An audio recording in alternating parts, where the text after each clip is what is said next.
Hi welcome to another video. This is Pawan Saini. आज के इस वीडियो में हम डिस्कस करेंगे एक्सपीरियन ग्रुप के अपकमिंग प्रोजेक्ट जो सेक्टर 151 के अंदर लॉन्च होने वाला है। इस लोकेशन को लेकर और इस प्रोजेक्ट को लेकर जिसका रेरा अभी एक्सपेक्टेड है इस मंथ के एंड तक, बहुत सारे लोगों ने लोकेशन की अनबॉक्सिंग कर दी है एक तरह से। बिकॉज उस लोकेशन के आसपास किसका प्लॉट है, कौन सी फैक्ट्रीज वहाँ पर आने वाली है, बहुत सारे लोगों ने तो इस चीज़ को भी डिस्कस कर लिया। हम उन पॉइंट्स को कवर करेंगे जो एंड यूज़र के लिए मैटर करते हैं।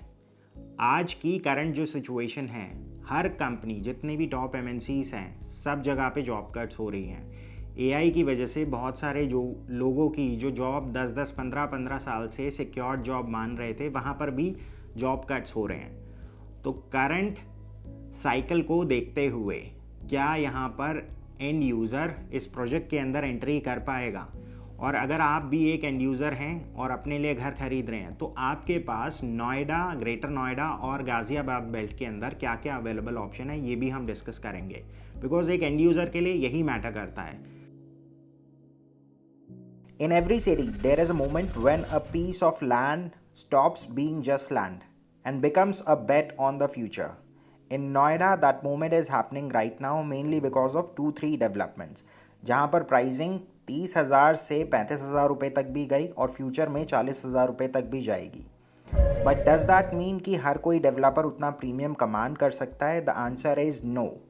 Yes, it does create a ripple effect in the market, जिसकी वजह से कंपैरेबल प्रोजेक्ट्स में इनडायरेक्ट बेनिफिट मिलता है। जैसे मैक्स एस्टेट 128 का टावर 4 जब लॉन्च हुआ था eight 25,000 rupees per square feet, पर क्या उसकी वजह से इमीडिएट नेबरिंग प्रोजेक्ट्स जैसे जेपी कैलिप्सो कोर्ट या इंपीरियल कोर्ट के प्राइजेस में कोई फ़र्क आया? बिल्कुल नहीं। बट काउंटी 107 के प्राइसिंग में ज़रूर फ़र्क आया। So instead of getting into price war, let's understand as a end user आपके पास नोएडा एक्सप्रेस वे पर क्या क्या ऑप्शंस हैं। बिकॉज आज की डेट में नोएडा एक्सप्रेस वे पर मेनली 3 टाइप के प्रोजेक्ट्स हैं: ready to move in, under construction और अपकमिंग लॉन्चेस। इसे आप एक कंपैरिजन वीडियो ना लेकर इस तरह से देखें कि अगर आप बजट को अपना बेस रख कर हाउस हंटिंग स्टार्ट करते हैं तो आपके पास क्या क्या अवेलेबल ऑप्शंस हैं। बिकॉज एज अ बायर मैं क्या अफोर्ड कर सकता हूँ, मेरे लिए वही मैटर करता है। सिंस हमारा आज का फोकस एक्सपीरियन के अपकमिंग लॉन्च पर है, जहां एक्सपेक्टेड लॉन्च प्राइस 16,000 रुपये फुट तक एक्सपेक्टेड है, और इस प्रोजेक्ट के अंदर जो साइजेस आएंगे वो 2100 स्क्वायर फीट से 3200 स्क्वायर फीट हैं। तो उस हिसाब से अगर हम अपना प्राइस ब्रैकेट पकड़ के चलें तो 3.5 करोड़ से 5 करोड़ तक के ऑप्शंस हम कंसिडर कर रहे हैं। इस प्राइसिंग में फ़िलहाल जो क्लोजेस्ट कॉम्पिटिशन है, keeping the specification in mind, that is Godrej tropical isle और गोदरेज जार्डेनिया, जहां 1700 स्क्वायर फीट से 3250 स्क्वायर फीट तक के साइजेस हैं। आज के टाइम में आपको दोनों ही प्रोजेक्ट्स के अंदर 16,000 रुपये पर स्क्वायर फीट पे रीसेल के ऑप्शंस मिल जाते हैं, और सेम साइजेस आपको एटीएस के मल्टीपल प्रोजेक्ट्स में भी मिल जाते हैं, जिसमें एटीएस प्रिस्टीन और एटीएस ली ग्रैंडियोस ही रेडी टू मूव इन है। बाकी जितने भी प्रोजेक्ट्स हैं सारे अंडर कंस्ट्रक्शन हैं, जिसमें एटीएस पिक्चरस रिप्रीव और किंगस्टन हीथ जैसे प्रोजेक्ट्स आ जाते हैं। बट ओवर डिले की वजह से बायर्स दूसरे ऑप्शंस एक्सप्लोर करने में ज़्यादा इंटरेस्ट शो कर रहे हैं। इसके बाद एक सेकेंड सॉर्ट ऑफ बायर्स वो भी हैं जो 3,000 से 4,000 स्क्वायर फीट के साइजेस कंसिडर कर रहे हैं, और वो अपना मैक्सिमम बजट 7-8 करोड़ तक भी स्ट्रेच कर सकते हैं।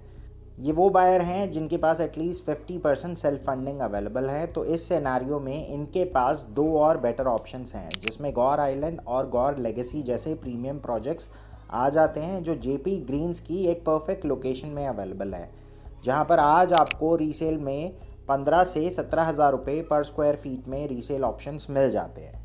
सेकेंड ऑप्शन में आइवरी काउंटी है, जहां सिमिलर प्राइसिंग में आपको रीसेल के ऑप्शन मिल जाते हैं। 25 एकड़ का लैंड पार्सल है, एमिनिटीज़ और टाइमली डिलीवरी के लिए जाने जाते हैं। बट जिन लोगों के पास सेल्फ फंडिंग 20 से 30% से ज़्यादा नहीं है और रिमेनिंग पेमेंट के लिए लोन पर डिपेंडेंट है, वो सेक्टर 1 में ग्रेटर नोएडा वेस्ट में शोभा के अपकमिंग प्रोजेक्ट को भी कंसिडर कर सकते हैं, जहां पर मैक्सिमम साइज ऑलमोस्ट 2500 से 2600 स्क्वायर फीट का होगा at an expected launch price of 16,000 rupees per square feet.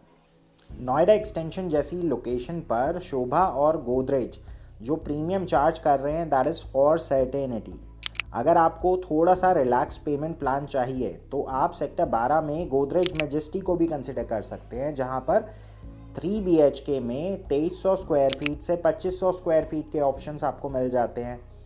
और अगर आप 4 BHK में इंटरेस्टेड हैं तो 2500 से 2800 स्क्वायर फीट में आपको ऑलमोस्ट 16,500 रुपये पर स्क्वायर फीट में ऑप्शंस मिल जाते हैं। तो यहाँ पर जो प्राइस ब्रैकेट है वो 3.5 से 4.5 करोड़ का है at Godrej Majesty. So in total यही वो अवेलेबल ऑप्शन है जहाँ पर आप प्राइसिंग और स्पेसिफिकेशन को कंपेयर कर सकते हैं विद एक्सपीरियंस अपकमिंग प्रोजेक्ट। आप में से बहुत सारे लोग इनको लोकेशन और अपनी रिक्वायरमेंट के हिसाब से इवैल्यूएट कर सकते हैं। फिर भी अगर आपको किस प्रोजेक्ट के अंदर इन्वेस्ट करना चाहिए इसको लेकर कोई डाउट है तो आप हमें कनेक्ट कर सकते हैं at the number mention below. अब सेक्टर 151 की जो लोकेशन है ये कंपैरेटिवली नोएडा एक्सटेंशन से थोड़ी सुपीरियर है। रीज़न साफ है, ऑपरेशनल मेट्रो स्टेशन है, आसपास SEZ जोन्स हैं जिसके अंदर ऑफिस कैंपस बन रहे हैं। तो फ्यूचर में बहुत सारे लोग जो यहाँ पर काम करेंगे ऑब्वियसली वो आसपास ही रहना पसंद करेंगे। रेंटल वैल्यूज़ भी अच्छी होंगी बिकॉज 135, 137 और उसके बाद 126, 128 सेक्टर ये सारे आसपास ही हैं। और दूसरा रीज़न है यहाँ पर आसपास जो कनेक्टिविटी है वो बहुत ही सुपीरियर है बिकॉज ऑपरेशनल मेट्रो लाइन है। सेक्टर 148 का मेट्रो स्टेशन आता है, वहाँ से अप्रॉक्सीमेटली 2.5 किलोमीटर की दूरी पर ये प्रोजेक्ट लोकेशन है। दूसरा नोएडा ग्रेटर नोएडा एक्सप्रेसवे की कनेक्टिविटी और इसके एक और पैरेलल एक और अल्टरनेटिव अप्रोच बन रही है जो कालिंदी कुंज को सीधा ग्रेटर नोएडा से जोड़ेगी। लोकेशन के आसपास दो और स्ट्रेटेजिक एडवांटेज हैं, जैसे पीछे की तरफ अगर आप देखें तो जहाँ पर यमुना का बफर जोन है वहाँ पर फ्यूचर में कोई और कंस्ट्रक्शन नहीं होनी है। इनफैक्ट जो ऑलरेडी ऑनगोइंग प्रोजेक्ट हैं या फिर डिलीवर्ड प्रोजेक्ट हैं जिसके अंदर सेक्टर 150 और 152 आ जाते हैं, वहाँ पर अगर आप FAR देखें तो ऑलमोस्ट 1.25 का FAR था। अब फिलहाल जो नए प्रोजेक्ट्स आ रहे हैं इसके अंदर जो FAR है वो ऑलमोस्ट 3.5 का है। अब अगर हम प्रोजेक्ट डिटेल्स की बात करें तो इस प्रोजेक्ट के अंदर 5 एकड़ का लैंड पार्सल है, 3 टावर्स प्लान्ड है, अप्रॉक्सीमेटली 450 यूनिट्स इसके अंदर आएंगी। प्रोजेक्ट में टोटल 3 टावर्स हैं जिसमें हर फ्लोर पर 4 यूनिट्स हैं। प्रोजेक्ट में टेंटेटिव साइजेस होंगे 3 BHK में 2100 से 2600 स्क्वायर फीट के और 4 BHK में 3200 स्क्वायर फीट। टावर 1 और 2 में 2100 और 2600 स्क्वायर फीट के ऑप्शंस हैं जिसमें रोड फेसिंग यूनिट सारी 2100 स्क्वायर फीट की होंगी और internal green facing 2600 square feet के होंगे। और लास्ट वाले ऑप्शन में चारों की चारों यूनिट 3200 स्क्वायर फीट की होंगी। देखिए बिल्डर ने किस प्राइस में लैंड खरीदी और उसकी कंस्ट्रक्शन कॉस्ट क्या होगी, एक्सेट्रा एक्सेट्रा। इन सारी बेकार की रिवर्स कैलकुलेशन से ज़्यादा आपको जिस कैलकुलेशन पर फोकस करना चाहिए वो है आपकी अफोर्डेबिलिटी कैलकुलेशन। बिकॉज बिल्डर ने जिस सेगमेंट का प्रोजेक्ट बनाना है वो उस हिसाब से लॉन्च प्राइस डिसाइड करेगा। बायर को तो बस ये चूज़ करना है कि उसे डेवलपर A के साथ जाना है या फिर डेवलपर B के साथ जाना है based on their budget and overall requirement.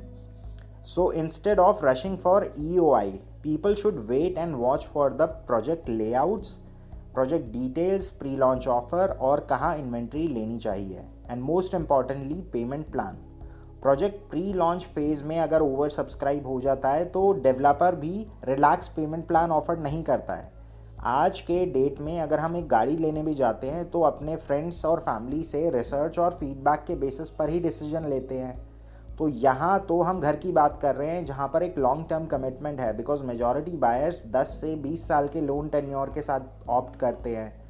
Buyer को इस समय वेट एंड वॉच वाला ऑप्शन अपनाना चाहिए because builders have already started feeling the pain. और यही रीजंस है बहुत सारे developers deferred payment plan offer कर रहे हैं आज के टाइम में अपने प्रोजेक्ट्स में, जिसमें 30-70 और 20-80 के भी पेमेंट प्लान देखे गए हैं। In the end it is not an investor driven project but an end user driven project. For example अगर आप यहाँ पे 2200 स्क्वायर फीट का फ्लैट अफोर्ड कर सकते हैं तो उसके लिए आपकी जो एनुअल हाउस होल्ड इनकम है वो कहीं ना कहीं 50 लाख से 80 लाख के बीच होनी चाहिए। रीज़न बताता हूँ। फॉर एग्जाम्पल अगर स्टार्टिंग प्राइस 16,500 रुपये भी आता है जिसमें 500 रुपये के अदर चार्जेस आ जाते हैं तो 17,000 रुपये पर स्क्वायर फीट के हिसाब से अगर हम 2200 की कैलकुलेशन देखें तो कहीं ना कहीं ऑलमोस्ट 3.5 करोड़ के आसपास की प्राइसिंग आती है।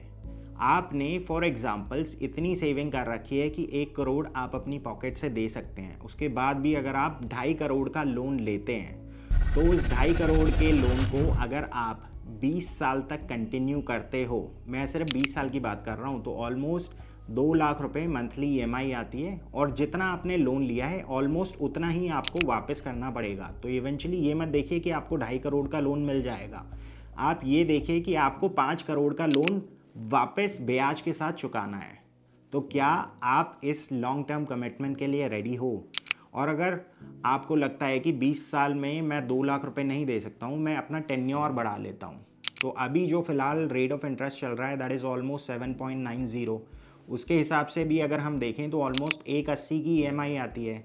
और उस सिनारियो में तो आप ऑलमोस्ट 4 करोड़ के आसपास तो सिर्फ इंटरेस्ट का कंपोनेंट पे कर रहे होगे। तो इन टोटल आप ऑलमोस्ट 6.5 करोड़ के आसपास वापस कर रहे होगे। तो आप इस चीज़ का भी ध्यान रखिए कि अभी जो भी इंफॉर्मेशन मार्केट के अंदर है वो टेंटेटिव इन्फॉर्मेशन है। आप लेआउट्स आने दीजिए, यानी रेरा का वेट कीजिए, उसके बाद आप अपना जो एक्सप्रेशन ऑफ इंटरेस्ट है उसको डालिए, बिकॉज प्रोजेक्ट के अंदर आप एंटर तो कभी भी कर सकते हैं। एक और चीज़, बहुत सारे लोग इसको एज अ इन्वेस्टमेंट ऑप्शन की तरह भी बेच रहे हैं कि 16-17 हज़ार रुपये की जो प्राइसिंग है, और नोएडा के अंदर आज के टाइम में ऑलमोस्ट 40 हज़ार रुपये की जो प्राइसिंग है, इसके अंदर इतना स्कोप है।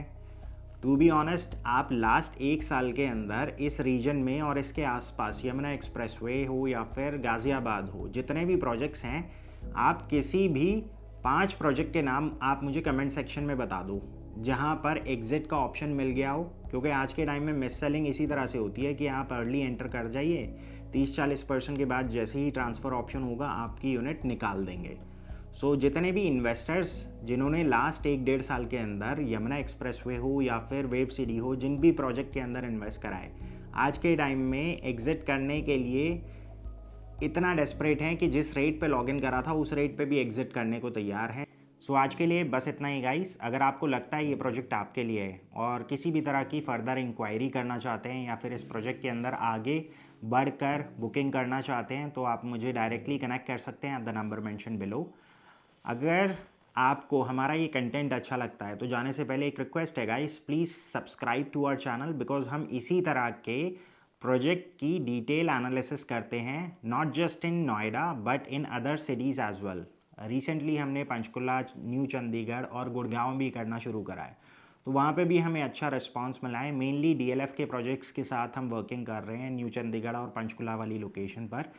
अभी एक रीसेंट प्रोजेक्ट हमने ट्राइडेंट भी कराया जिसमें प्लॉटिंग में हमने अच्छा नंबर करके दिया है। गोदरेज की अपकमिंग प्लॉटेड डेवलपमेंट है, पानीपत के अंदर आने वाली है। तो ये सारी इसी तरह की इन्फॉर्मेशन हम शेयर करते रहते हैं अपने इस यूट्यूब प्लेटफॉर्म पर। सो आज के लिए बस इतना ही। This is Pawan Saini signing off for the day. Thank you.